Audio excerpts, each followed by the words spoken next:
नमस्कार छात्रों की चौपाल से मैं निराला आप सभी का हार्दिक स्वागत करता हूं। और शिक्षा की कड़ी में बच्चों के साथ आज चर्चाएं हुई हैं हमारी बदलती हुई पृथ्वी को लेकर। तो चलिए आप लोग तैयार हैं ना? Yes sir. तो चलिए सबसे पहले बताइए प्लेटें क्यों घूमती हैं? प्लेटें हमेशा धीमी गति में चारों तरफ घूमती रहती हैं। प्रत्येक वर्ष केवल कुछ मिलीमीटर के लगभग पृथ्वी के अंदर होने वाली गति के कारण ऐसा होता है। बहुत बढ़िया। आगे अगर हम आपसे चर्चा करें कि बहिर्जनिक एवं अंतर्जनित बल क्या है, बताइए।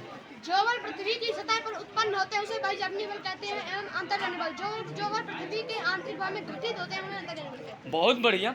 आगे अगर हम आपसे चर्चा करें कि अपरदन क्या है, बताइए। अपरदन एक प्राकृतिक प्रक्रिया है जिसमें जल पवन हिम जैसे विभिन्न घटकों द्वारा होने वाले कटाव छटाव को अपरदन कहते हैं। बहुत बढ़िया। आगे अगर हम आपसे चर्चा करें कि बाढ़कृत मैदान का निर्माण कैसे होता है?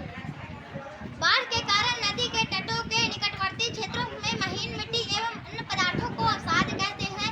इससे समतल उपजाऊ बाढ़ग्रस्त मैदान का निर्माण होता है। बहुत बढ़िया। आगे अगर हम आपसे चर्चा करें कि बालू टिब्बा क्या है, चलिए बताइए आप, बालू टिब्बा क्या है? जब पवन का बहाव रुकता है तो ये रेत गिरकर एक छोटी पहाड़ी बनाती है जिन्हें बालू टिब्बा कहते हैं। बहुत बढ़िया। आगे अगर हम आपसे चर्चा करें कि चाप झील क्या है, बताइए। चाप झील क्या है? समय के साथ विसर्ग रूप नदी से कट जाते हैं और एक अलग झील बनाते हैं जिसे चाप झील भी कहते हैं। बहुत बढ़िया।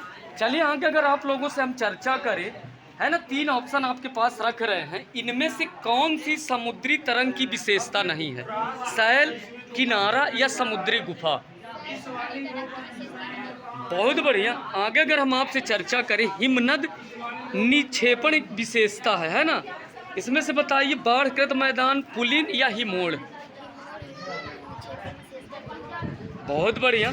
चलिए आगे अगर हम आपसे चर्चा करें कि पृथ्वी की आकस्मिक गतियों के कारण कौन सी घटना होती है ना, ऑप्शन आपको हम दे रहे हैं, ज्वालामुखी, वलन या बाढ़कृत मैदान? ज्वालामुखी। बहुत बढ़िया। आगे अगर हम आपसे चर्चा करें कि छत्रक शैलें है ना कहाँ पर पाई जाती, ऑप्शन आपके पास हम दे रहे हैं, रेगिस्तान में, नदी घाटी में या हिमनद में?